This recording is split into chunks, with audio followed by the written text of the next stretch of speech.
Contact Ms. Anderson at 202-710-7221, presented by Earthly Embrace Incorporation. And now, let's get back to CJ and Stu. Go ahead. I guess Stu wanted to ask a couple of questions about this prosecuting thing and how this new law is going to affect. And from your thoughts, Commander, is it really going to help? Do you really think that this is going to make a difference in gun charges and gun carrying? Oh, absolutely. I think the chief is on point when he says that our federal partners have to make sure that they're doing their part. After we make our arrests of folks who have these illegal firearms, we need to make sure that they're not let back out on the street, immediately to be able to commit the same act or more heinous acts. And so we need to make sure that those cases are thoroughly vetted, and then we have a strong prosecution so that these folks are not able to come back out on the street and terrorize the good folks in the community. So let me ask you this, right? CJ, you did a wonderful job with laying that out there, and that was exactly what I was getting at. And the next question that follows that is, so tell us from your perspective, and if there's some historical perspective that you can add after Commander Wright lays this out, please help us understand the message we can send to our young, because we're hoping that y'all are out there watching and that you're listening, right, and that you're going to take heed to some of this information that's going to keep you out of the system. What can our young people do differently so that they can avoid being prosecuted in the first place? Well, there's a gun is so easy to purchase nowadays that that's one of your biggest problems. They even rent them. So what needs to happen is they need to enforce gun possession and give a little bit more emphasis on the prosecution of those who are just have a gun when they're caught with a gun, and not that they have to commit a crime, but just carrying a gun or being in a possession of a gun, that they should be prosecuted, and that would help. And like the commander said, processing those guns to make sure that if they've been used in any other crime or whatever, that we're able to close those cases. And I think that, Stu, to the other aspect of what young folks can do not to be in those situations in the first place, I think it goes, some of it is conflict resolution. I mean, I can tell you that being on the detective side and being on the patrol side and coming up on the scenes of a lot of these violent scenes is that, it starts off with a disagreement. It could be over money, it could be over material, it could be over girlfriend, boyfriend, and then it escalates to gunplay. Somebody goes and retrieves a gun and they use it. And so I think, let's back that thing up. It goes back to, like I talked to you about what my father said, respect of persons, conflict resolution. I understand that folks are going to disagree and things are going to get heated, but do we really need to introduce a gun into that argument? And that's what I think we all have to think about, teach our young folks to think about, so that it doesn't escalate to that. I me and Stu had a conversation about this. I think that and our young folks need to learn that it doesn't make you less of a man or a woman to apologize. Because we don't really want conflict in the beginning. You know what I'm saying? If I bump into you or step on you, I apologize. I really don't want any issues. That way it won't take it to the next level. I have another question I had from the audience is, Commander, do you know actually how many guns get into our neighborhood? Do y'all have a number on that? No, we don't have a precise number. I can tell you it's a lot. It's a lot. It's a lot. And so do you think with this new law, is it really going to help us track down and maybe, because we know guns can't be, that is against the law to sell a gun in D.C. Right. So that means these guns are coming from Maryland, Virginia, other states, into our area. Right. So so now with this federal government involved, or so-called FBI involved, are they really going to be able to crack down? Because when I was in the police department, I thought that was already happening. Right. I thought you lock somebody with a gun, Right. they do ballistics on the gun, and then they trace this gun back. Right. So now I'm getting understanding. Maybe it really wasn't like that. Not saying nobody wasn't doing their job, but now it's supposed to be more like that because we got the federal government involved. Well, I think the best way to explain around efficacy the importance of the follow through is if these kids see other kids with a gun, right? We lock them up, and they see that same kid out in 5 days. That's like street cred, Right. right? And it's like whatever. So then the other kids are thinking, well, maybe it's not so bad for me to carry a gun, and then we start talking about how sometimes things get volatile in arguments. Under this new law and this program, if you're a felon in possession, you get caught, you're not going to be back out. Right. In time for the summer barbecue and to make the party, and people are not going to see you for a long, long time. Right. And I think that's something that folks in the community need to see, and the kids need to see that this is not a route that I want to take, because doing this means I'm going to miss a lot of time from my family, a lot of time from my friends, from my schools, my own goals, my own dreams. It's not going to be something that I can easily recoup. You can't buy back your time. Right. So there has to be some repercussions to that behavior, and I think that this initiative is going to stress that. Yeah. And on the same time, I don't want people to think that we're doing that bad when it comes to murders and things like that. Because I remember when in the 80s and 90s we had almost 500 homicides in 1 year. Yeah. We were up there in homicides. So we have improved. Right. It's just that we can do better. Yes, we can always do better. Right. Yeah. Now how you finish, we can do better. There it is. We can do better. Yeah. And on that note, it's important for people to understand that when you hear, and believe me, I'm not taking up for the chief, taking up for the commander. I'm talking about the facts. The facts. When we understand the facts from the hysteria. See, if I keep telling you that, oh, we gotta do something about this, we gotta do something about it, I'm scaring everybody. I'm getting everybody hyped up. And getting hyped up is not what we need to do when we're looking at violence, when we're looking at gun violence specifically. What we really have to be doing is saying, here's where we were last year. And based upon where we were last year or 2 years ago, we've gone up or we've gone down. And the truth of the matter about where we are right now is that where we were at this point last year, there's been an increase. But when we look at that comparatively over the years, we're still doing better than 3 years ago and 5 years ago. Notice I skipped 4.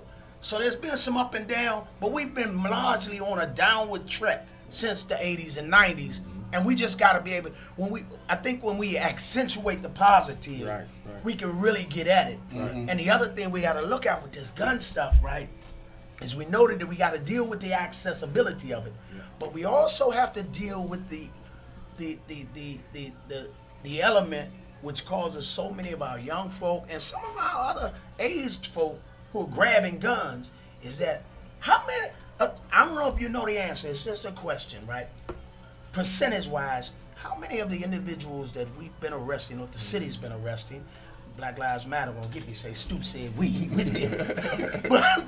but how many of the people that's been arrested with guns in the course of the last 4, 5 months, 6 months were under the influence? Oh goodness.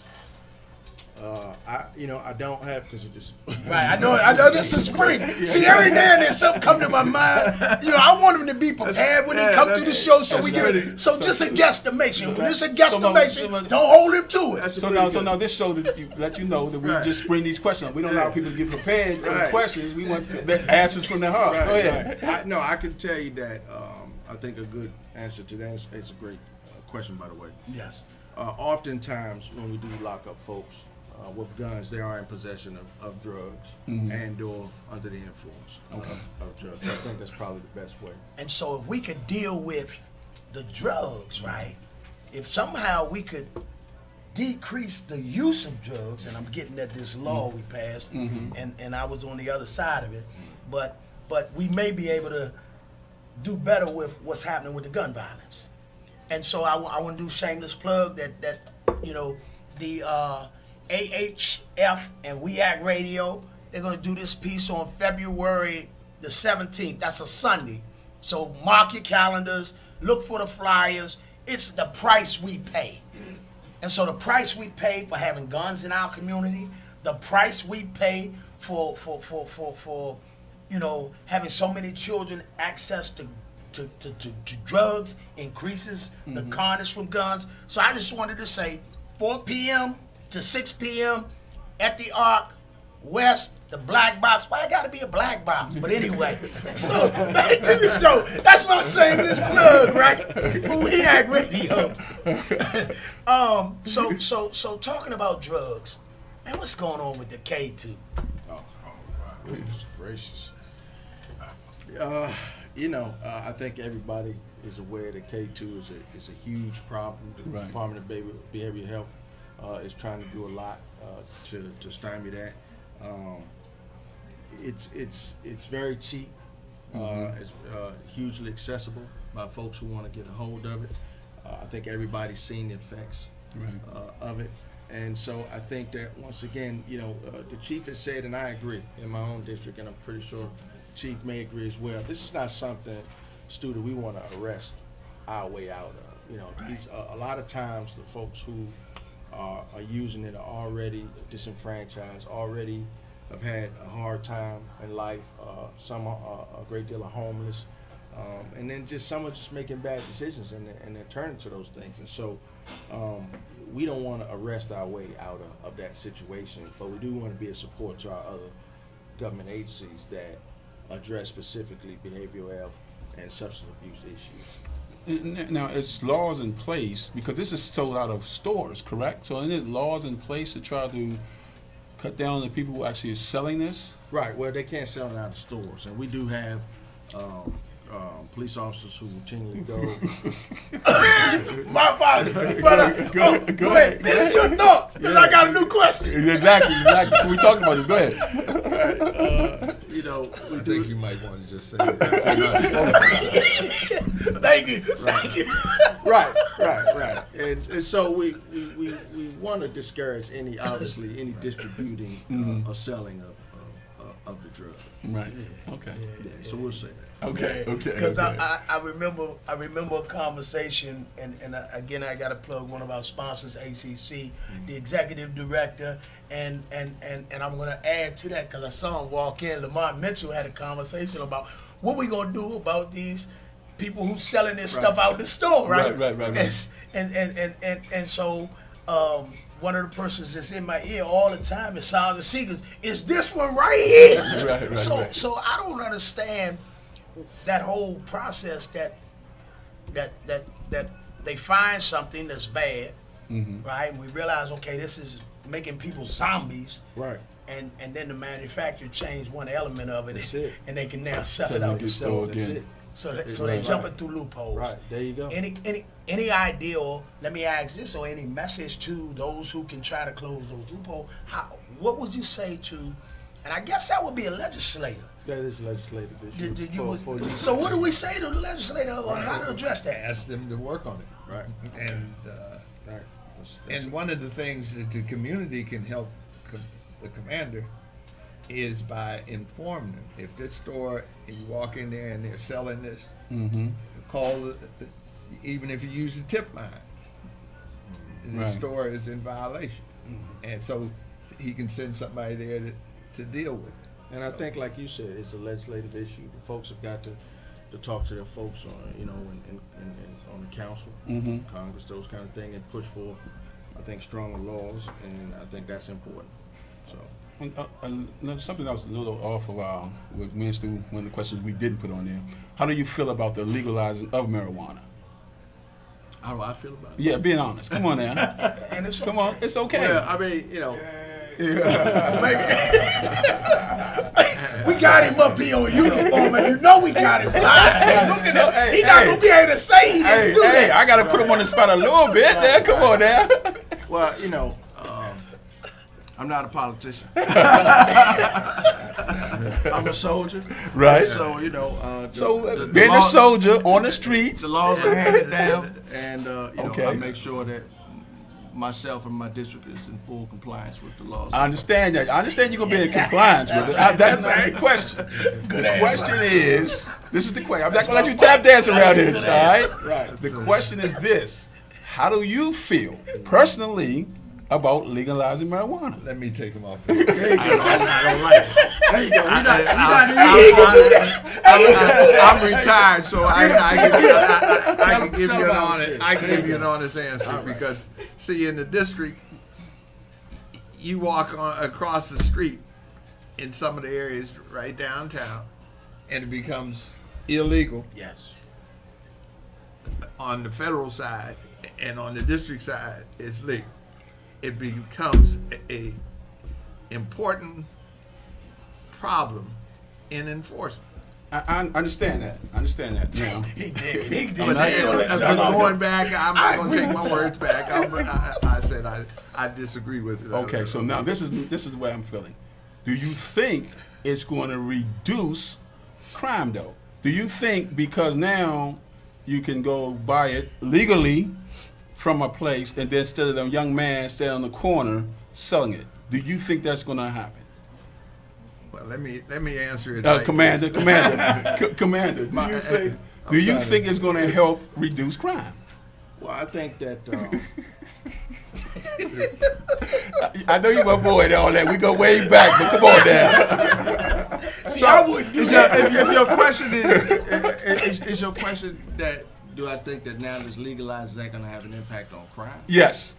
I haven't seen I haven't seen any studies that necessarily say one way or the other in support of marijuana as it relates to criminal increase or criminal decrease. When bought legally and possessed through the laws. I don't know those specifics. And I understand because they just legalized it. And we're just starting to open up places where you can buy. So that's I understand that. Right. Can I'm gonna take. You want me to take y'all off the hook? No, You want to? I'm gonna let you answer. Go ahead. I'm gonna take y'all off the hook. I'm Go just ahead. going to say one thing. We have a lottery, Okay. but the numbers, they're still right numbers. Okay. In this city. You don't know about that.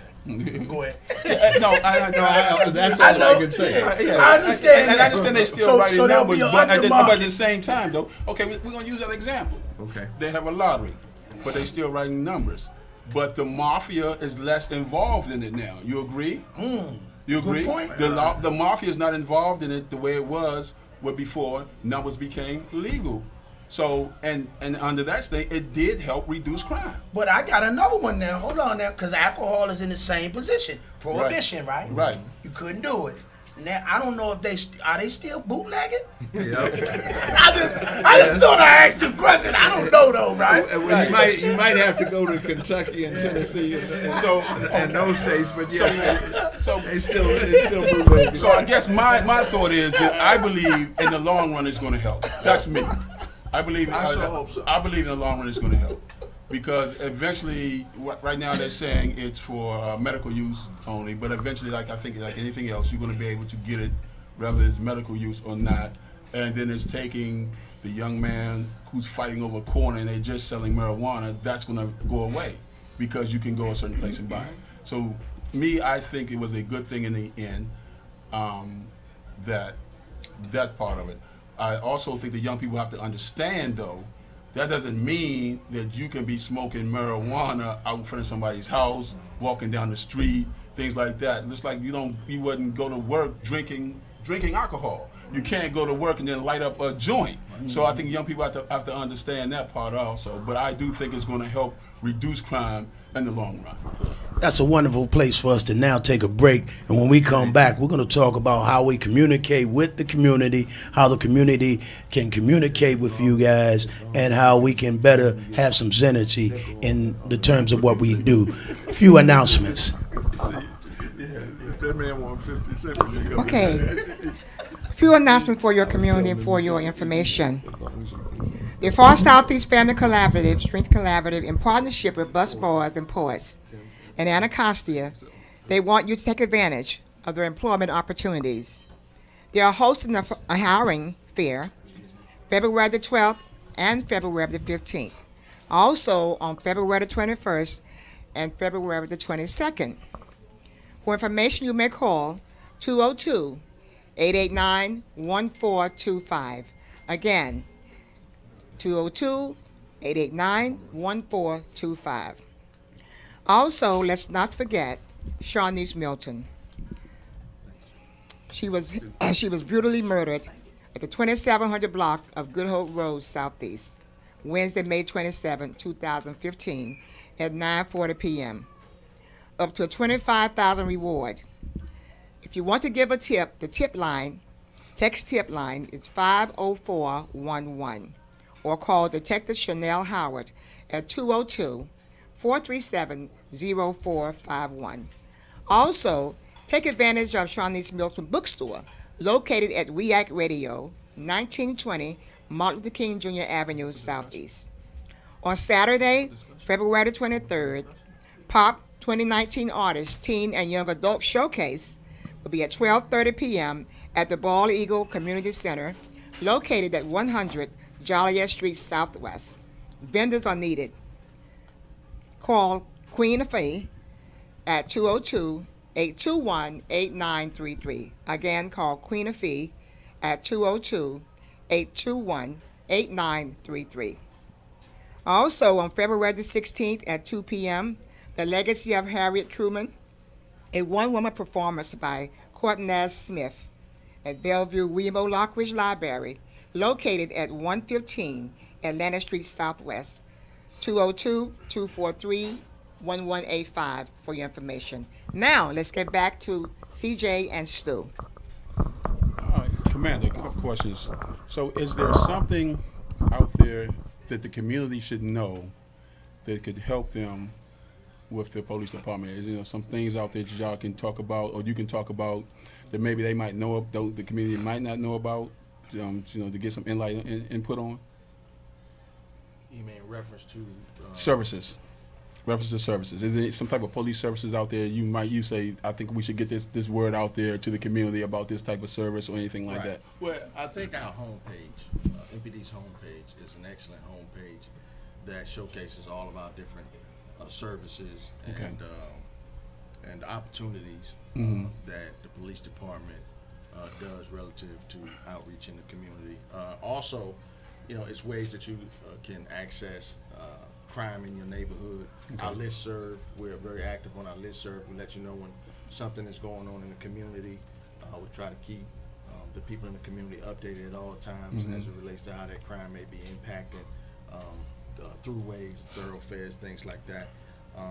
Daily crime reports. And so it's a lot. It's our homepage is mpdc.dc.gov, and by accessing that, it's just a plethora of information where folks can come online and get a lot of their questions asked. Right. Does it have a date for community meetings? I know you attend a lot of community meetings. That's correct. And so can they go in there and see when the next community meeting is, and the locations of the communities? Sees are. Okay, cool. And they can also call up to the district. So you can that information is posted. They can call up to the 7th district, or they can email. Okay. They can email me, and we're daily getting out that information. Okay. And so those are PSA meetings we're talking about, in addition to the ANC meetings. And so how often do y'all have the PSA meetings? We have our sector meetings generally every month. PSA meetings generally every month. And then, sometimes we have folks in the community, groups in the community invite us into their homes or want to have additional meetings on specific issues. As the request comes in, we try to accommodate them. But the meetings are set for the most part. Okay. Oh, a young lady called me and asked me, and I directed her down to M Street, and so her complaint was that someone in her family got shot. Nobody reached out to him, and I said, well, maybe that was just, things fall through the cracks, and I know that, but y'all do have like a victims compensation. Right. I don't know if it's just compensation, a victim aid unit or something. Well, what happens in those cases is that the detectives will follow up with the complainant and get as much information, as well as give as much information relative to the victim crime compensation and things that they can do after they've been the victim of a crime, but and certainly in keeping them posted on the status of the case and next steps and anything relative to court proceedings and things like that. So, as you say, sometimes things do fall through the crack, but I think we excel at least this department does excel at staying in contact with the community and keeping them abreast of things. Okay. Do you have things that can bring the community and the police officers closer together? I think you have a staff or a group of young people that go out and try to, communicate with the community, because sometimes the community might think that the police is standoffish or they're afraid to approach the police, and I know we want to get away from that, so do you have something in right now we're talking about 7D, right, do we have something like that in 7D? Well, first of all, what we do is we try to teach all our officers around community outreach, with the community and partnering with the community in various ways, whether it's getting out and tossing a football. We did a lot of that this summer with our Play It Safe vehicle, and those are just, officers in between breaks, getting out and playing with the kids and tossing the ball, and we were handing out ice cream and things like that. So, the great icebreakers, and I think it allows the community to see us in a different light, that we are fathers, we are brothers, we are uncles, we are friends. We do enjoy these things, and we do enjoy the community and children. So that's first and foremost with each of the officers that I have, that I try to make sure that they take the time to do that. Not all get an opportunity to do that, but that's a message that I'm putting in. We do have a community outreach team that specifically comes in every day and they interact with the community. We do a lot with our seniors, we do a lot with our young folks. We put on dances. We work with other nonprofits in terms of outreach and foods and services and things like that. So we really, and it kind of gets back to when you were on, we had a community outreach team that came in and worked with the rec centers and things like that. So we're getting back to that. In fact, we do plan to play against like Berry Farms and Congress Heights this summer, and like basketball game, those kind of things. So right. So we are getting back to what used to work and what we grew up in, and we're trying to return to those things. I was going to pull the deputy chief in, or a former deputy chief in, and ask him about training and what looks different and everything. So I guess much of what the commander just said is things that y'all kind of created when y'all started kind of. Well, we worked on things. I think I've been impressed with some of his outreach officers, especially the ones that are playing against the various communities and things like that. I think that carries a lot of weight and influence as far as letting the police know, letting the community know that people care and are willing to work with them. So I think they're doing a great job, and I'm impressed watching and cheering them on. Thank you. So look, we're getting close to the end here, and we have a few more questions, so we might have to bring you guys back so we can ask some more questions and stuff. But I do want to ask this, right? Recently we had this incident, even though it was out in Maryland, right? We understand that things that happen in close proximity we got to pay attention to. So we had all these young people who died in the car out there in Maryland. Car accident, yeah. The car accident. Is there a message you have that you want to share or send out to the community about that particular incident? Well, I think the most important thing to remember about that incident is just traffic safety, traffic enforcement. The mayor's initiative on Vision Zero, which is, we have to make sure that we understand that we share the road with bicyclists and pedestrians. We have to make sure that we're not on our phones, texting and those kind of things. And I think if we do a better job of that, that's going to bring down those horrible incidents that you're referring to in Maryland, and we'll have less incidents here as well. Yeah, if I remember correctly, was a seatbelt issue also. Yeah, that was a seatbelt issue. And I not pat myself on the back, but I remember when I was a police officer, and if I was pulling over a car because he didn't have a seatbelt on, it wasn't always about giving him a ticket. Right. It was just reminding him, if you or that person, if you buckle up, the life you save could That's be right. your own. Yes. Because it's not always about the way you drive; it's about the way other people drive. That's correct. Because you could just be stopped at a red light, and somebody running in the back of you, and you don't have a seatbelt on, and next thing you know, you're going through the front windshield. Yeah. of a car. Hey, last words, gentlemen, man. Just give us your last words. Take 30 seconds. Talk to the people. Anything you want to share with them. Because we about to get beat up over here. As a resident of Maryland, I'm disappointed in Maryland, and I followed through by contacting the commander out there, because this incident that you're talking about happened on Route 210, which they've killed enough people on 210 to have a traffic camera on every block to try and slow that traffic down. And traffic, and they used to have racing down on a certain portion of that, same way we had years ago right here on 295. And you have to come in and enforce it. And at that time, we got a handle on it by bringing in Virginia and Maryland state troopers to help us cut that out.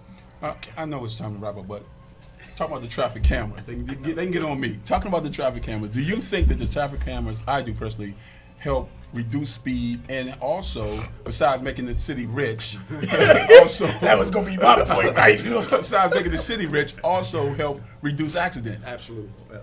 I agree too, because I know I'll slow down. Absolutely. Well, When I still, I don't want that ticket. I do know that. I don't want that ticket. After receiving a $125 ticket Yeah. for 46 and a 35 coming into the district, going to church. Yeah. Try to get in touch. Try to get in God. Man, I know what that's like. I don't speed anymore. So, from your experience, Commander, do you know a lot about what's going on with the those traffic cameras, and they have helped? Oh yeah. Traffic. I mean, it's just like you said. When people know that the traffic cameras are there, they slow down. They slow down. Yeah, they slow down, and I think the traffic cameras do help, and we're going to continue to deploy them. Well, our smart machines. Right. Keep people cognizant of their speed. Sometimes people just don't know.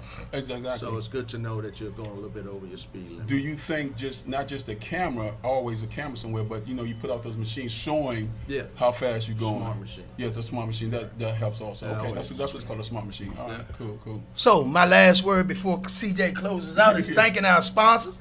Anacostia Coordinating Council, We Act Radio, Venable Enterprises, the Fun with the Grant from the Mayor's Office. Thank you from the African American Association and Affairs Office. CJ? I'll close up by saying you are here with Let's Talk with CJ. Thank our people in the audience for coming out, and we'll get letting the people know what questions they have. Thanks again. I appreciate everyone.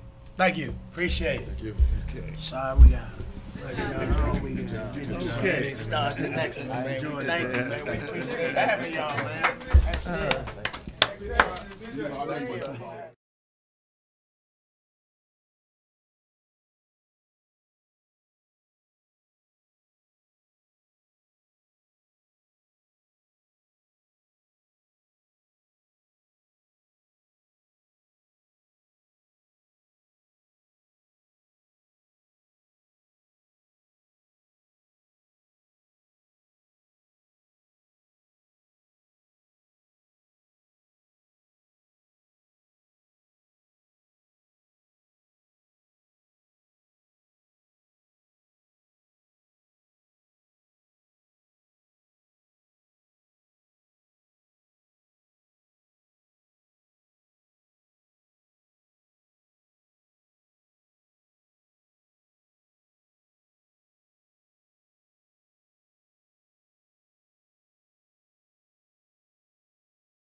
Say something real quick. Yeah, we're going to start with announcements. Okay?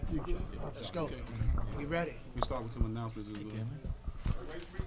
Got a nice audience here, too. Welcome back to Let's Talk with CJ and Stu. Our second part of today, our guest is Vincent Gray, Ward 7 Council Member. Welcome, Mr. Gray. Thank you. Now let's And get former back chairman to and Let's Talk with CJ and Stu. She might not have heard Yeah, that. I We got it. might not have put that in the crib notes, right? But we know that you are former mayor Exactly. and council member and council member. member, and now you're council member again. CJ, CJ, it's just Ward 7. We know you represent the whole city. Yes, sir. Absolutely, CJ. Exactly, the whole city. You go way back. That's right. right. That's right. You know, and I want to congratulate you all on doing this. I congratulate you and your family on having the IHOP here.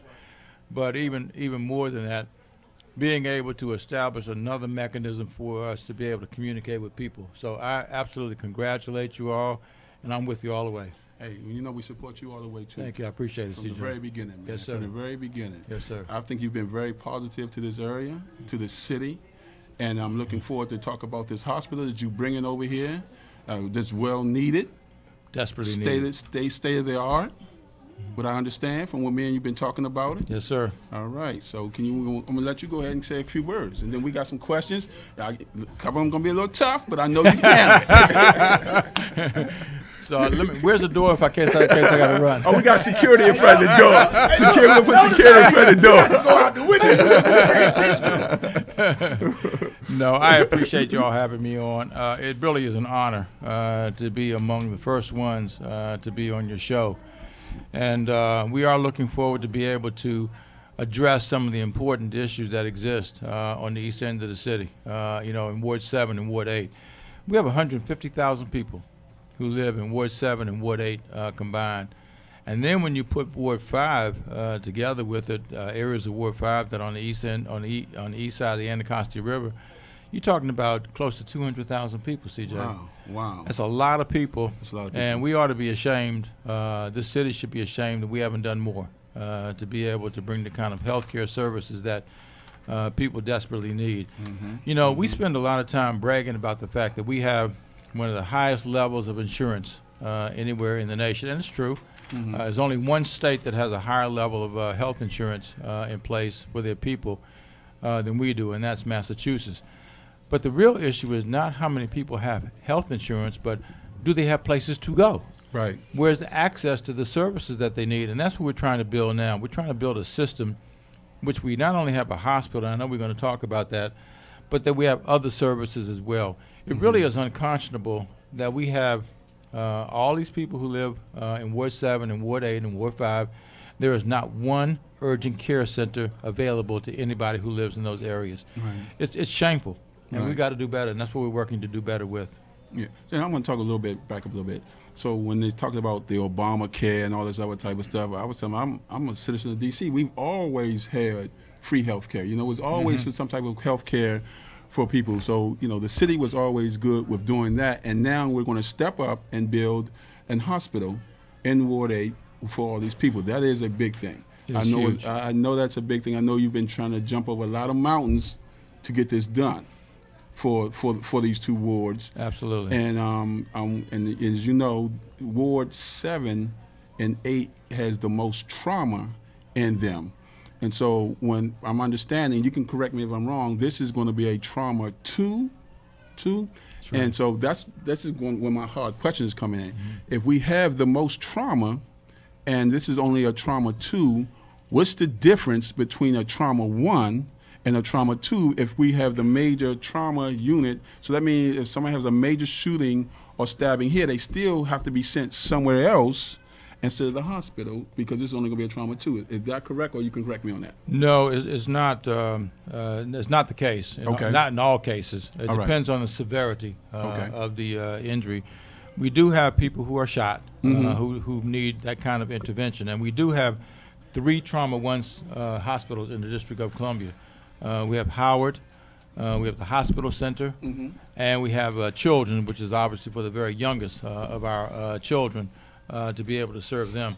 So it isn't that we're without it. You can go to some states where you can't find a trauma one center for hundreds of miles. Right. Okay. So it isn't as if we're deprived of it. It's the level of care that's required in order to what dictates a level 1 trauma center. Now, level 2, which is what we will be able to provide the services to virtually everybody. Good. It just depends on the severity of the condition that they have. So it isn't that they will be without. Again, if you go to a trauma 1 center, you will find a helicopter pad, for example, which we don't think we need that for this hospital. Okay. But we're going to have the level of services that people need, and we'll be able to get to the additional services that people may need, even more so than would be available in a level 1 center. I would like to welcome Councilmember White here. Peace. Thanks for All having right, me. thank you. I know he's running a little late, but I'm there. You're here. That's all that matters. Yeah, we just had our unity luncheon today at Belusinger High School with about 150 people. So they're celebrating uniting us. Congratulations. Yep. And I know y'all been working together, Absolutely. to get this done. And like I said, I know you've been jumping through some hoops and jumping over mountains to make sure this happens. And like I am personally looking forward to it happening in the hospital opening. Go ahead, Stu. You want something you want to say? Well, basically, I want to make sure Councilmember White is up to speed and understands the focus of this piece. We've been saying hospital, and we've been talking about hospital since we started this segment of our show today. But I want you to understand, Trayon, this thing is not just about the hospital. It's about medical care and hospitalization in underserved communities. And if I didn't say that, then I might not be on the show next month. So I just gotta make sure. I want us all to be on. We don't want that to happen. I want all us to be on the right, right track. That's right. So it's about medical care and hospitalization just across the board in underserved communities. And so with that in mind, right, help us to understand your understanding of what this hospital is going to do because it's here in Ward 8. First of all, I want to thank you all for having me here on the show. It's an honor to be here at the DC's first IHOP, doing God's work here in our community. One of the things I've learned in this community is that we have some of the highest health disparities in Ward 7 and 8 anywhere in DC. And we have some of the highest trauma victims here in the city. I have to visit a young man when I leave here who was 3 blocks up the street who was shot, 6 years old, on Friday night. And instead of transferring him to our local hospital, he only has to travel from Southeast, but to the furthest point of DC, that's Northwest. And so we're talking about the people who need the services the most, getting it right here in our community. So I want to thank our councilman, former Mayor Vincent Gray, for being on the front line fighting for a quality healthcare system, not just a hospital. I know we're talking about a hospital right now, but there are other places in Ward 8 which we open up other healthcare facilities like Wingate. They have a new floor at the bottom of Wingate. They have about 4 doctors there. We have a new a dialysis wing at Bridge Point, and so we're trying to build a comprehensive system between 7 and 8 that we can serve the residents who need it the most here in Washington, D.C. Okay. So in short, we can stop worrying about whether or not this deal is going to be a good deal for the residents east of the Anacostia River. I always say never become too lax at anything. Right. You got to fight it to the end, and it's not here yet. Right. And we've seen deals like Walmart, who've promised to come to the city, and it didn't come to fruition through the whole contract. And so, as leaders, we got to stay on the front line and stay plugged in to ensure that it comes with the things that we need. We're not talking about equality anymore. We're talking about equity. Right. We're in the conversation talking about what we need in our city because it's been a series of neglect for so long, and so we can't just give up and throw the towel because the contract is signed. There's still some negotiations going on, and there's still a lot of work that need to be done to ensure the healthcare system comes east of the Anacostia River. That's absolutely right. I completely agree with what Councilmember White just said, and that is one of the things that's hurt us so badly in the past is our own complacency. There are days when we've had to fight battles down in the Wilson building where I've looked out and seen 2 or 3 people, from Ward 7 and 8 testifying. And we've got to stay on this one. We've got to stay after it because if we don't stay after it, somebody else will take the dollars and move them somewhere else. That's unfortunately what happened before. When I was the mayor, I put in $336 million in the budget to be able to build a new hospital which was going to be on the grounds of St. Elizabeth's. And after I left, after I lost, I'll call it lost, after I lost the primary, that money got moved out. It went from $336 million, guys, down to being $96 million left. Now, as I said to a lot of people, you couldn't even build a hospital out of Lego blocks. So with where what did was this money left. go? So where did It go? was spread all around. People put it into housing. They put it into other endeavors. Some of the money went into a bridge that didn't even connect with the with either Ward 7 or Ward 8. Wow. So you needed somebody to shepherd it, to stay on top of it, and that's what we are. We're working together now to try to make sure that happens, that we stay on top of this. We now have back $326 million in the budget. We put in law. We worked to put in law that the site would be on the grounds of St. Elizabeth's, and we have a partner, which is George Washington University Hospital, that's going to work with us to get this done. But as already has been said, there's still a lot of work to be done. We can't take anything for granted. It isn't like they're showing up with the the backhoes tomorrow to start digging. Right. We've got other issues, other challenges that are in front of us to be able to get this done. And again, just to underscore, the important thing is we aren't just building a hospital. We're working to build a real healthcare system. Gotcha. So that there are doctors, there are services, there are facilities here that don't exist now. And telehealth, for example, is a coming way of providing services to people. We want to put in telehealth services on the East End, and 7 and 8 of the city to be able to serve people in the District of Columbia. We have some of the worst health disparities, as Councilmember White was saying before. Some of the worst health disparities in the city exist in Ward 7 and Ward 8. It is time for us to be able to work harder to be able to put those aside and make sure people are as healthy as they can be. Where exactly is it going to go at on St. Elizabeth's ground? It is not going to be far from where the new entertainment center is. In fact, it's going to be fairly in close proximity to the shelter. So that's on Martin Luther King side? Okay, exactly, because the other side is, of course, the federal government now. Right. So it'll be on the Martin Luther King side of the avenue, and it won't be far from the 801 East shelter also, which is going to be rebuilt. Oh, that's going to be rebuilt. That's Okay. So let me ask this question, right? It just came. Somebody sent it to me. I got a bunch of questions. They sent them. I'm going to try to jot them down. But will there be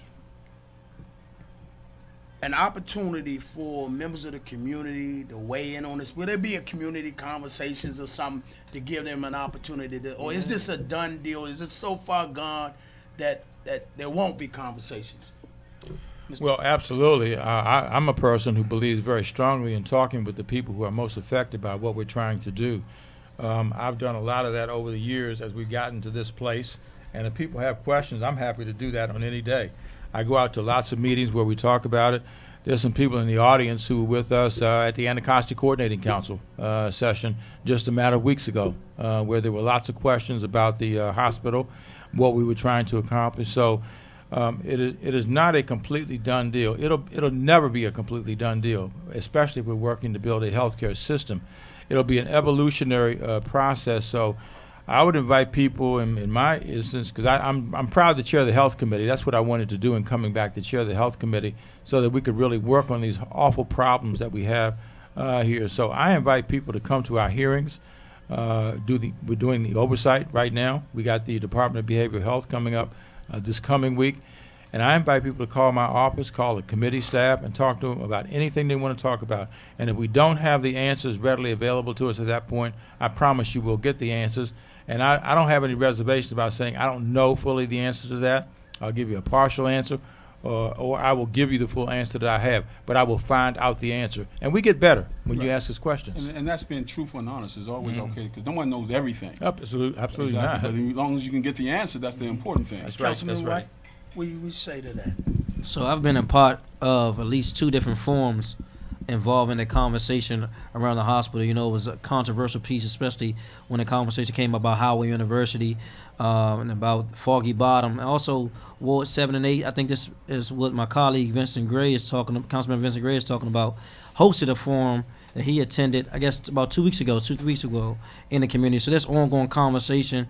There'll be more hearings involved as time moves on to ensure that this process moves along steady without interruption. Okay, so let me ask this other question, right? And this is for the both of you, right? Because people are saying different stuff. It's a lot of stuff. You know how stuff goes anyway. what would you say? This is your opportunity to talk to our audience, those who are here with us and those who are out there on Facebook catching this thing live. They know that it's, you know, kind of some punches being thrown here. Here's your chance to respond to the critics. What do you say when people say that our city council is allowing a for-profit company to dictate to them what's going on with this healthcare move? I would say that's ridiculous. I don't have any reservations about saying. The most important thing to me is not whether you're a for-profit or a non-profit. What is the quality of the services that you can bring to people who need services at this stage? That's the most important thing. So anybody wants to talk about how we improve the quality of care and quality of services in Ward 7 and 8, I'm more than happy to talk about it. I think they're spinning their wheels and wasting people's time to talk about whether it's a for-profit or a non-profit. I'm not even sure what's material about that in terms of the differences in how the services are provided. A lot of people swear by George Washington University at this stage in terms of the quality of services they provide. It's a hospital that is in big demand. Interestingly enough, a lot of people who live in Ward 7 and Ward 8 go down to George Washington University now to the hospital. I agree. And we've lost Providence. Providence is gone for all intents and purposes. We did everything we could to try to keep Providence open. It's now open until the end of April 30th, 2019. And they're already moving in another direction. The emergency department is still open there. They have 10 to 15 inpatient beds, but at the end of April, that's going to be gone.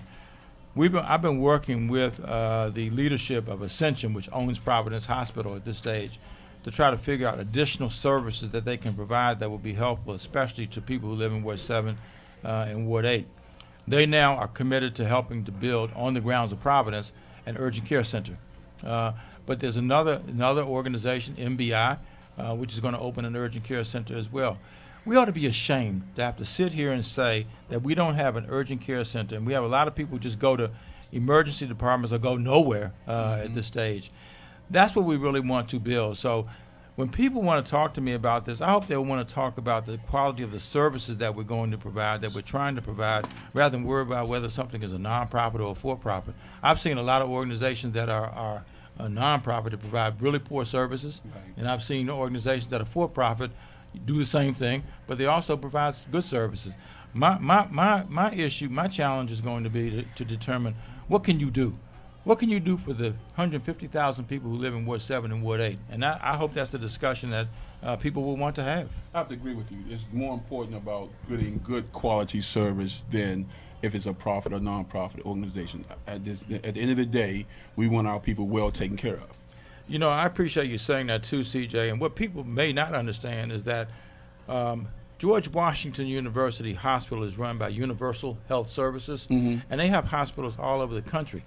They are, over a period of 10 years, they are committed in writing to putting in $75 million into operating the hospital that's going to be built over here. So if somebody wants to bring $75 million, $150 million, let us hear from you. But at the same time, yes, you can bring that money, but then I'm going to ask what type of quality care I'm going to get. Absolutely, that's right. I don't need $1 billion if my people is not going to get good quality care. Absolutely, I completely agree with you. I want to add to that real quick. Yes. So I guess that's from the conversation, really. So there was a request for proposal put up by the government, and Universal Health Services, in partnership with GW, won the bid. That's outside of the council members, and our job now is to ensure, as leaders and as gatekeepers, that we get the quality services that we need. I fought, as to get Howard to be a part of the deal, because I believe that with DC being, with Howard being one of the only place in the United States that has the most people that's in the field of doctors and PhDs in that field, they should have an opportunity to participate. And also, there was a bill passed also to ensure that the nurses are unionized. There was a lot of pushback from there, but we didn't just allow them to dictate, right? We came and gave pushback. We came and had conversations. We had meetings with them several times. And so to say dictate is an overstatement, especially under our watch. And we have many, and we're going to have a lot more tougher conversations. And I think that we saw a little battle going on in the council, but I think that we get what we demand, right? Right. power concedes nothing without a demand. Never have, never will. And so we're going to continue to keep demanding and pushing back for what we need in our wards. And like I said again, if you give $1 billion or you give one, at the end of the day, it's about good quality care. That's what it's all about. So, Councilmember White, I think we're going to go to a break in a minute, but I'm going to ask this question, and I'm also going to ask that Councilmember Gray also chime in on it, but I want to start with Councilmember, because I think you may have just alluded to what I'm about to ask. Reportedly, you supported the Councilmember Silverman's amendments to the bill. Was that part of your thing around the Howard piece or not?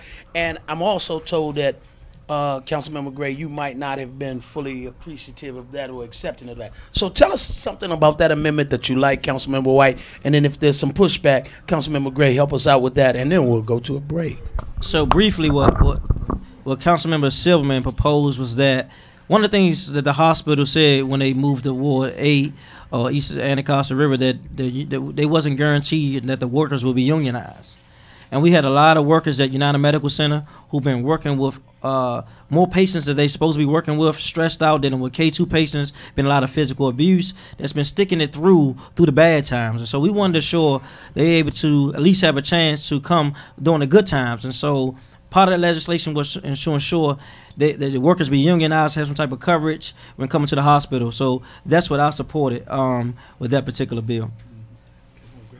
Yeah, that the issue was that the unions at the United Medical Center, they wanted a successorship clause. Successorship meaning that everybody who's already working at UMC would be absolutely guaranteed of a job. And the folks at Universal Health Services at George Washington said, no, we won't agree to that. And that was two of the sticking points that were involved in that. And so I didn't agree with it either. I don't know how you can dictate to a private entity, whether they're for-profit or non-profit, that they have to hire certain people. Now, will most of the people, if not all the people, get jobs from United Medical Center? They absolutely will, because we have a shortage of nurses already in the District of Columbia, and most, if not all, of the folks who work now at UMC will be hired by the new hospital. The other thing we should keep in mind also is the construction aspect of this thing. There's going to be a lot of jobs that will be created as a result of the hospital being built, and this will be innumerable jobs that will be available for people who live in Ward 7 and Ward 8 to be able to get jobs building that hospital, and will get a skill set that they will increasingly develop as a result of it also, that they can take and go lots of other places with. So we shouldn't lose sight of the fact that we're not only creating healthcare jobs, we're creating a host of construction jobs as well that will be high-paying, well-supported jobs. So also on top of that, what I was going to go to, what are we going to do to get the people to come here in this area and want to live here and work at this hospital? Is there any incentives for some doctors or for some well-known nurse to come to this area to want to work here and live in the city? Because we know the city is constantly changing. So do we have any incentives for that? Absolutely. In fact, one of the things I did was I have legislation that is now law in the District of Columbia, and that is any doctors that will work in underserved areas, and we know that Ward 7 and Ward 8 are underserved areas, that you can get over a period of 4 years your entire tuition paid for, reimbursed to you. Let's say you take out a loan to go to medical school, or go to nursing school, or go to dental school. You can get the entirety of that reimbursed over a period of 4 years. The first year you get 18% back, 28%, and then it builds over the 4 years to the entirety of the 100%. That is a great inducement to people to want to live and work in Ward 7 and Ward 8 because of the fact that the education that they've now acquired will essentially be paid for by the city in the course of it. Can I get one suggestion on that? So now, once they do this, so you come here, you work, your money is paid back.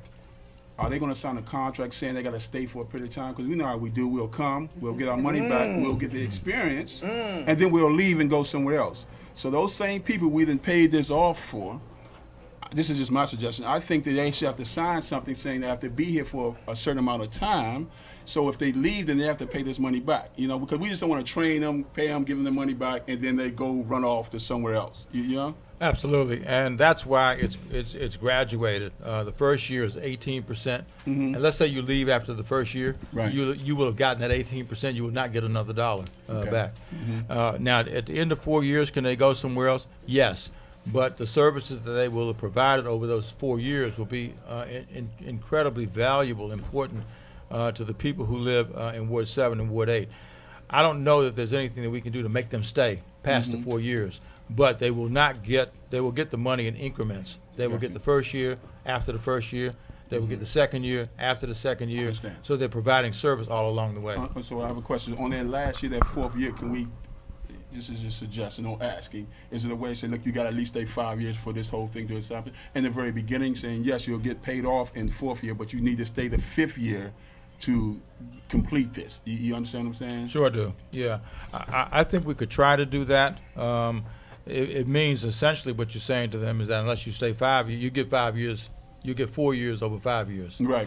So we have to stretch the time. There is a federal law that creates these kinds of opportunities as well. So we'd have to get some amendment to the health care legislation at the federal level to say that you won't get the 5th year until you won't get the 4th year until you've actually done the 5th year. Yeah. I'm dying to really ask this desert poison pill question, right? But we gotta take a break. So I want y'all gentlemen to think about this whole idea of being a health desert over here and the poison pill thing that they're talking about. But we're gonna take a few announcements at this time, and then we're going to come back and hear your responses to a question about the poison pill. Let's throw the food desert part in there, too. Yeah, I know. That's the one I really, that's our thing.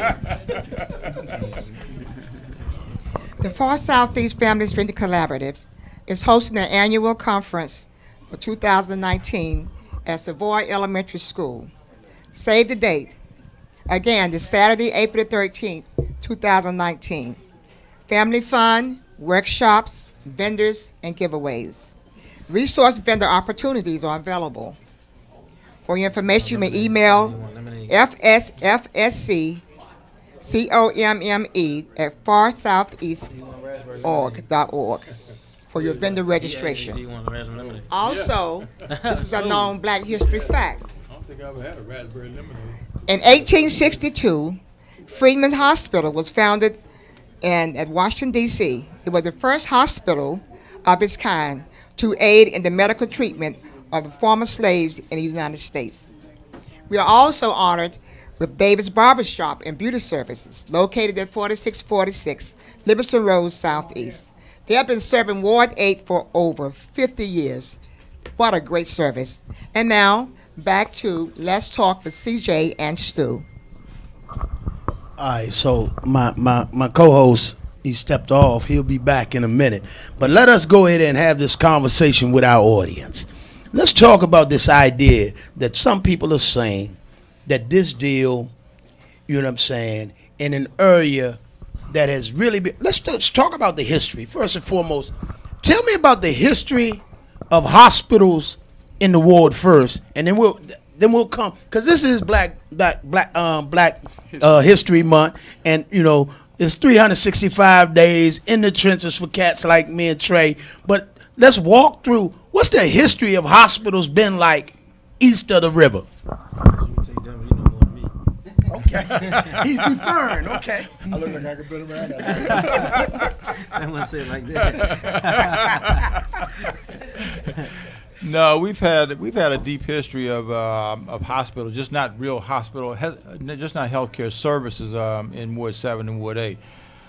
We have the United Medical Center, of course, which was, I'm assuming everybody remembers, it was built as K-Fritz back in the day, down on Southern Avenue.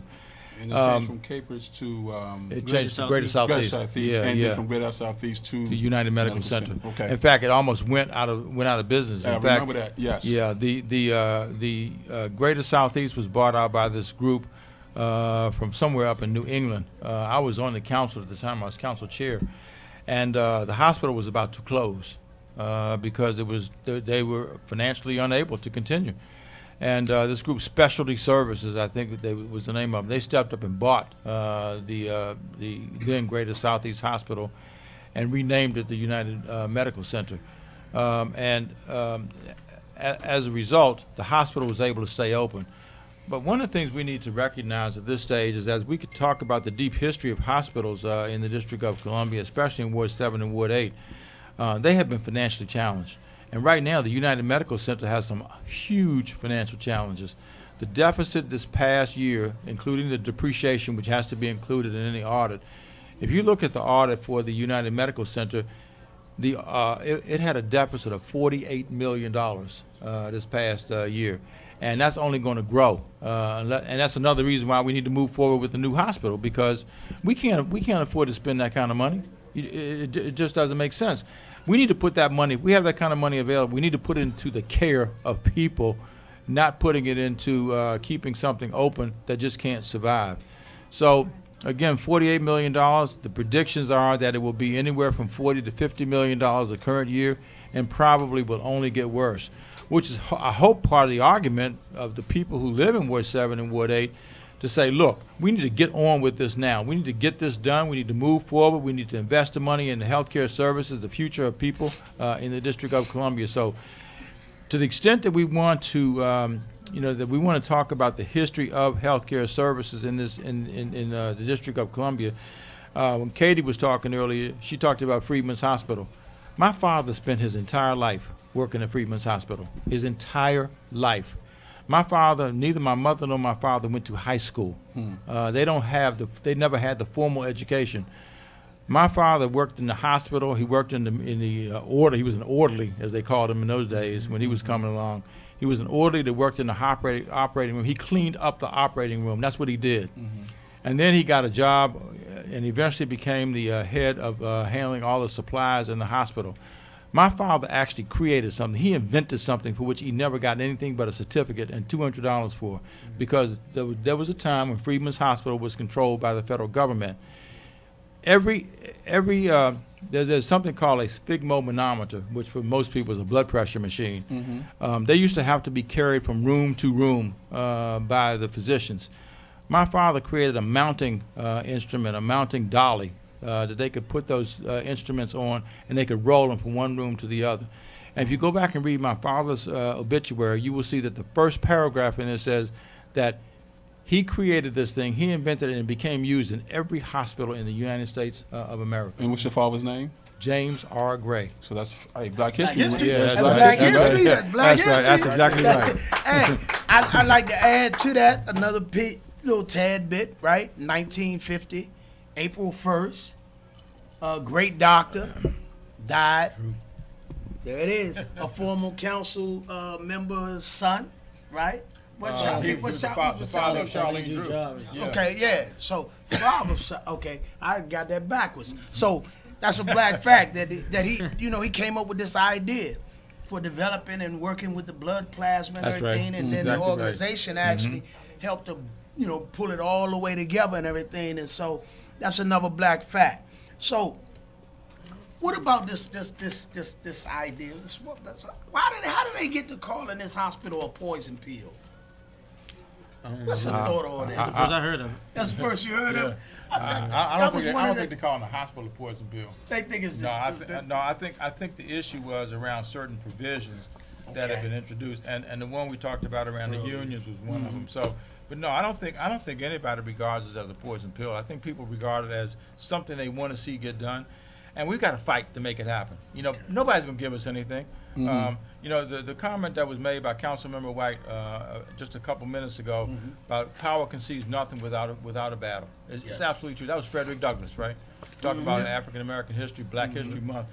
And that's absolutely right. Nobody's going to give us anything, man. Right. Nothing. And somebody will try to give you articulate arguments as to why, we shouldn't do something.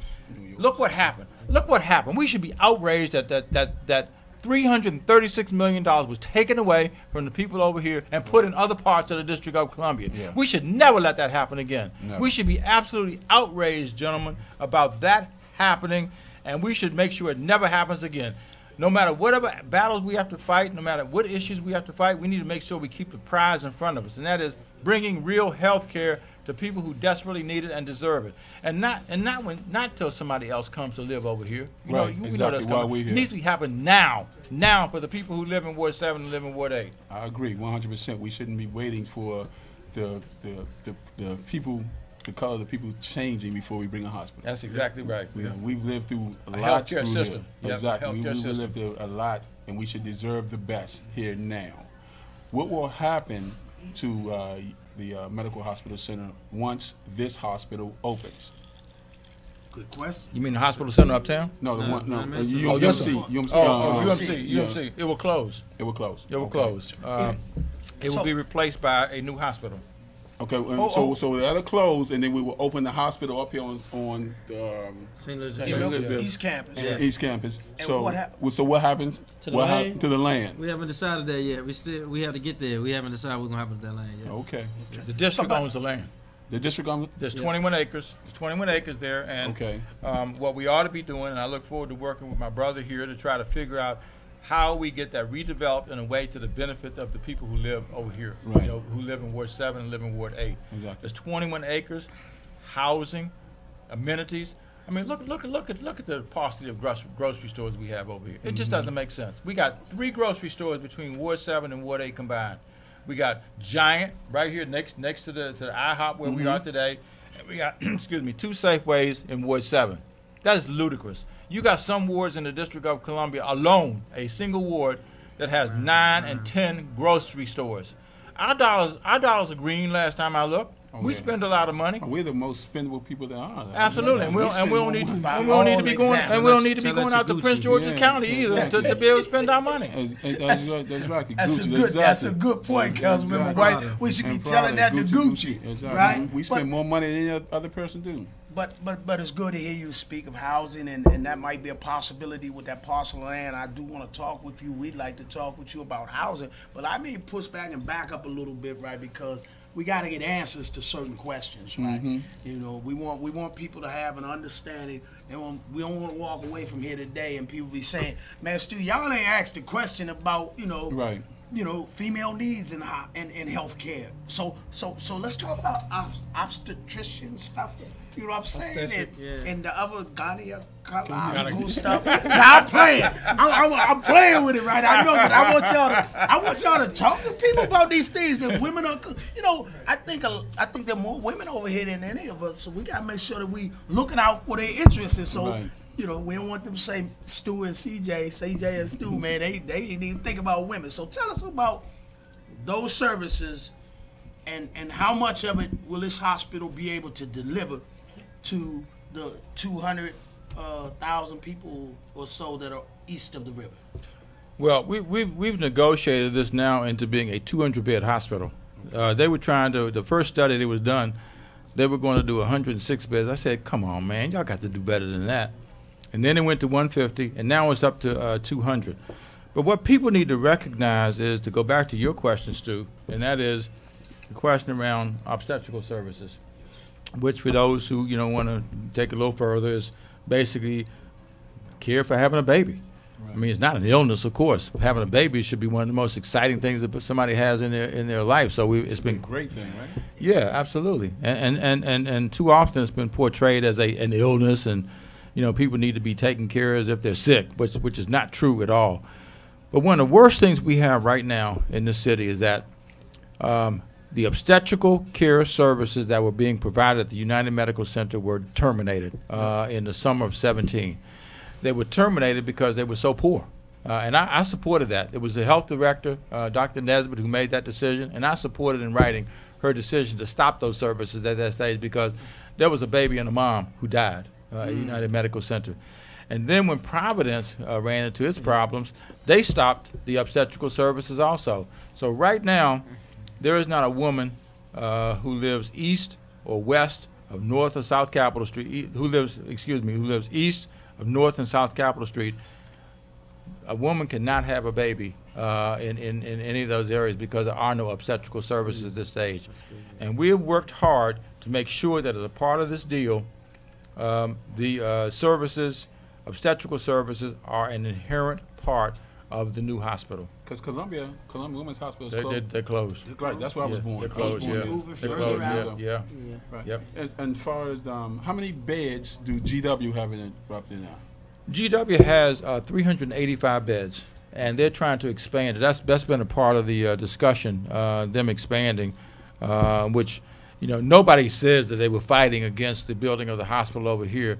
The legislation that we just went through was to be able to exempt the certificate of need process, which is a requirement in the District of Columbia. It's called the East End Equity Bill. That's the name that was put on it, And not so, my name. And you, Medical Hospital Center on South Capitol, how many beds do they have? The UMC? Yes. UMC has, they're licensed for a certain number of beds, actually operating beds. They're licensed for up to 450 beds, but they only operating about 150 to 200 down there. I'm just trying to get an understanding, because you have GW with 3, and you Yeah. have the medical center with 150, you say, right? Yeah. And so then we're going to end up here with about 200? Yeah, 200. But they'll all be part of the same system. That's one of the important parts of this, and that is, in addition to the services that will be provided here, they'll be part of the same universal health services system that will allow people to be able to move in between, both hospitals. And can I add to that real quick? I think part of the thinking, from what I understand, on behalf of GW and Universal Health System, Health Services, is that it's hard to maintain a hospital with majority of the population using Medicare and Medicaid and Medicare. And I know that because I remember when I was one of the young men had to go to Howard University Hospital, and while there, they were getting a lot of pushback from the community about the services at that time. But I noticed that they were taking in a lot of patients who no one else wanted. Right. You're talking about, it was 2 ladies who had come to Howard from another hospital who had just had breast operations for breast cancer. Now Howard took them in and cared for them, but you talking about they got kicked out because the insurance wasn't going to continue to provide services for them. And so that's the theory behind having a hospital here, but also providing additional services west of the river too, to give a balance and make sure we have a healthy hospital, or we'll be doing United Medical Center all over again. All right, so look, we're going to talk about a couple of other things. I know CJ's got a bunch of other questions, right? I always want to leave you thinking about something when we take these breaks, right? And so I want to ask a question about this Georgetown extension stuff, and the other thing that I want to ask, I don't even know if this question has been asked, is given that there may not be unionized stuff in there, would jobs be open with this new deal for nurses and who might be working at Howard or some other place? So let's think about that while we go and take a few more announcements.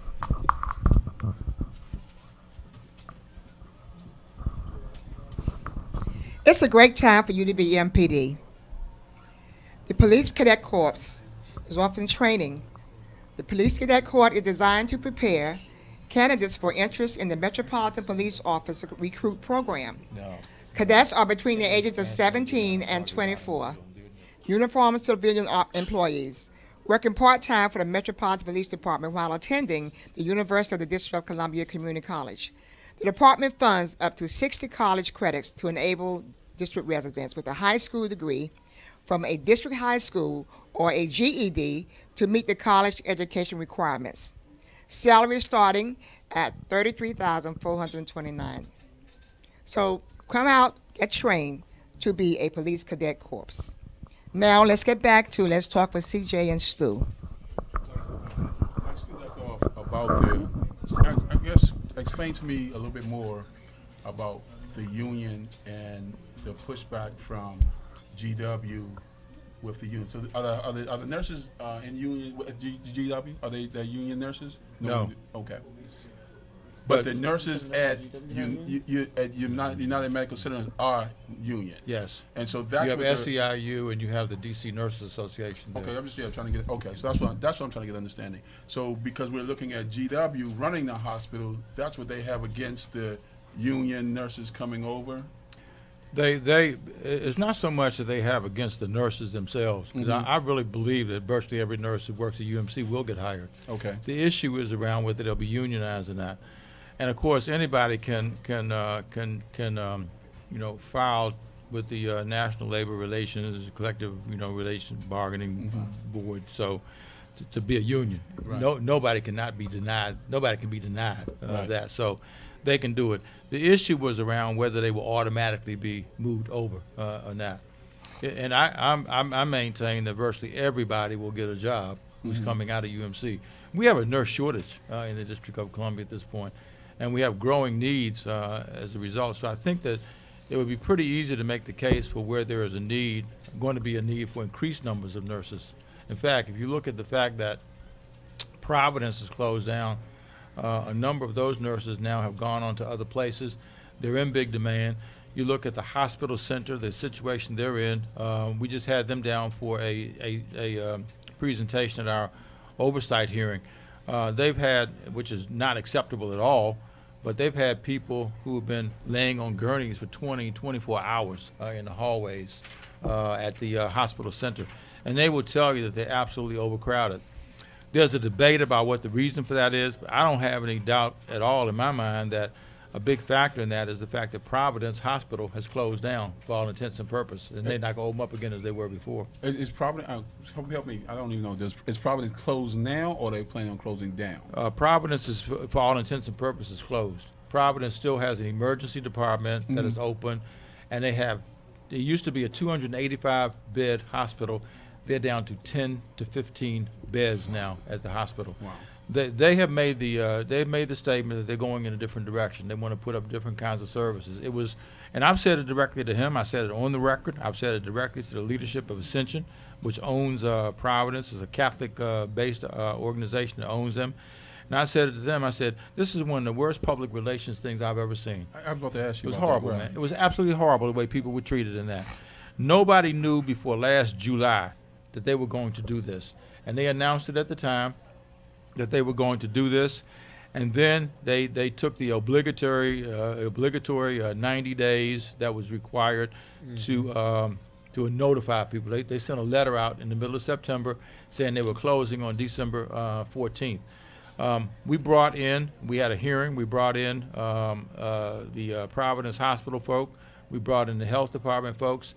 And the first thing that the folks at the State Health Planning Development Agency told us was that they had no authority to do anything about it. I said, come on, man, I'm sitting right here reading the statute. It says right here they have to apply to you in order to close this place. Right. And so we passed legislation, and I thank Brother White for working with me on this to get this done.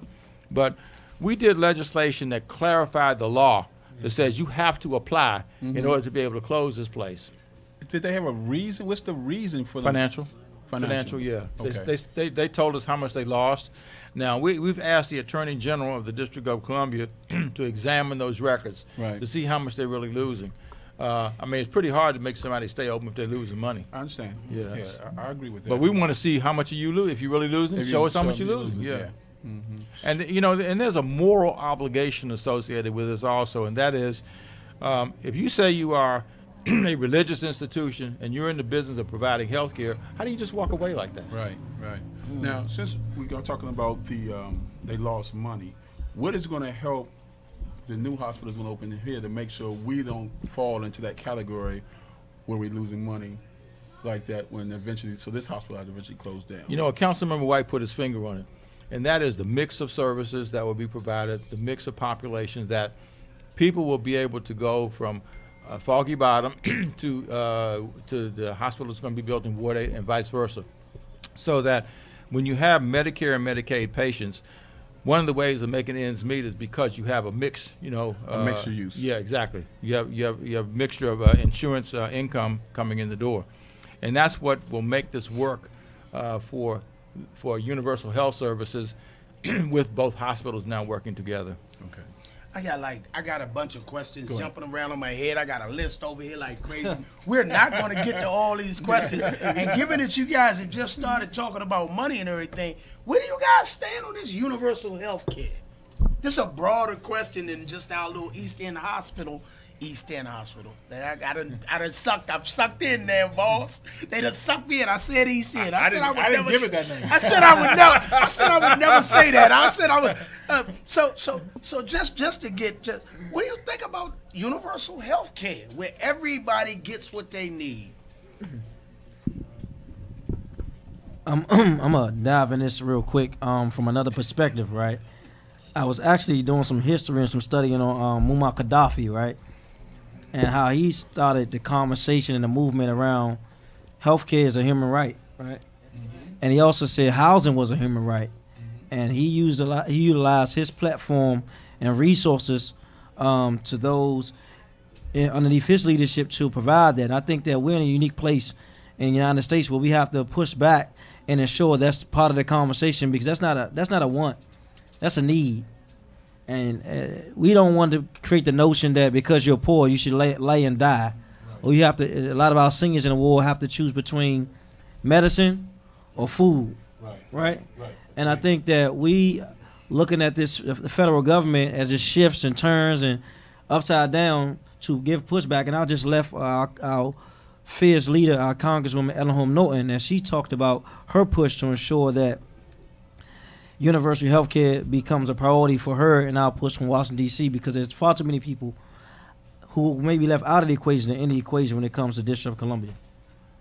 So I'd rather have a hospital than not have a hospital, with whatever good services we can get. I had a question on here about candy stripers. We're going to scratch that question. I want to ask this question because the two of you have worked to get this piece where it is right now, to get us to where we are having a really wholesome and really rich conversation. I don't think we've had as many forums and things on one topic in such a short span of time.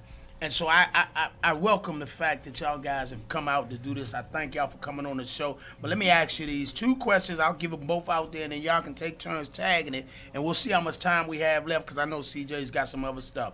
So I want you to tell us about what obstacles you see in bringing it to term, and lay out what you see. And you might see the same thing. You might differ on some things. How do we get to completion, and what does that timeline look like for our viewers to share with other people? And y'all can fight about who goes first. Then I have to do my other job. See, Vince is on the health committee, so he's dealing with this stuff on a consistent daily basis. So it's easy for him to talk about it. He's been around a little longer than I have. So just a couple of years, right? An expert. So that's right. No, I appreciate the question, and let's go back to the timeline issue. If we move forward with Universal Health Services, George Washington, Hospital doing this, which I hope we will, my goal is that the new hospital will be opening not later than December 31st, 2021. Now, I say that in the context of the following. This city did a baseball stadium that opened in 26 months? Did anybody see the Super Bowl? For those, yeah. Well, I know it wasn't the most exciting game imaginable, but let's look at the stadium that they built. That stadium, they spent $2 billion, $1.2 billion, or something like that, on the stadium. That stadium was built and opened in 18 months. 18 months, man. Wow. You're going to tell me we can't get a hospital? Something more that's more important than a stadium to me. Exactly. That we can't do something to support health care in a faster time than what it's been. Mm-hmm. We got the capital budget moved up by a year, but that's unacceptable. That's 23. Right. Why we got to wait till 23 to bring the services to people that they need? People are dying. Exactly. That's right. They're dying. That's right, Councilman White. They're dying, and we need to make sure we stop as many people from dying as we possibly can. And I want to make one other statement. I alluded to it earlier, and that is, I'm sick and tired of talking about the level of insurance that people have, health insurance people have in the District of Columbia. What the heck difference does it make if you don't have any place to use it? Right. The important thing is, I got health insurance, and I can. There's a hospital, there's a healthcare system, there's an urgent care center, there's a clinic. There are services down the street from me, around the corner, that I can then access. We now have the ability to say that. We've got the Health Benefits Exchange coming in for their oversight hearing on the 25th of February, very shortly, actually. And so the question I'm going to ask Mila Kaufman, who runs that, who does an excellent job running that, is, Mila, when are you going to stop talking about what level of insurance we have, and if the goal is to get to 100%? So what we get to 100% if people don't have the places to use it that everybody want? Mm-hmm. People are tired of that, man. People want to know that they have accessible health care services so they can use their health care insurance. What difference does it make if you have health care insurance and you can't use it anywhere?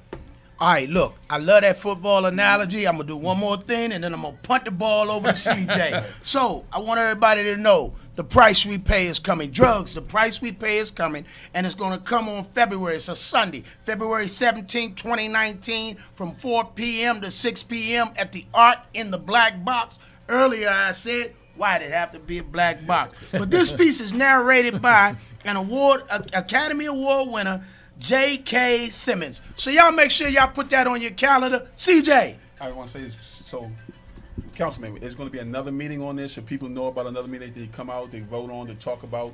We can finish it up like that, because we need to get this hospital open. We need to get it done, and I know y'all been working hard on it. So, what as citizens we can do to help this get done?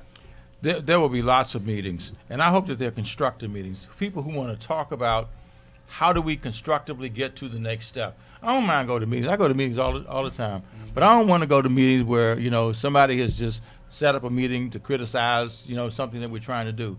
If you come to criticize it, fine, but put a solution in place also. Understand. Beating up on people and whatnot. What you got at the end of the day other than somebody bruised and battered and bloody? And we don't want that. We want to get this hospital open. Absolutely, So absolutely, CJ. meetings. That's right. Positive meetings. That's exactly right. I thank y'all for coming out. I appreciate it. I appreciate it. Yes, sir.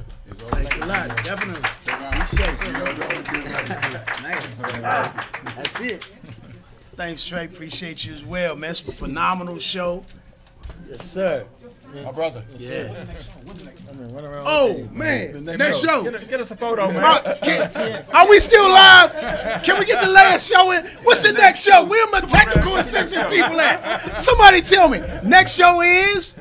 This next day for the next show, Reverend Marley, please. We're in March. I know we're going to March. Yes. March 9th. Thank you very much. March 6th. Okay, so March 6th, We Act Radio. Legacy of Myron Byrne. And we will have Kimmery Hughes on the show. He's already said yes. We'll open up Bus Boys and Poors that day, too. Come back anytime you want. Open up Bus Boys and Poors that day, too. Oh, Bus Boys and Poors open that day? Oh, we're going to blow up. We're going to blow up. We got, hey, where the Brandon person at? Can the Brandon person take note of this?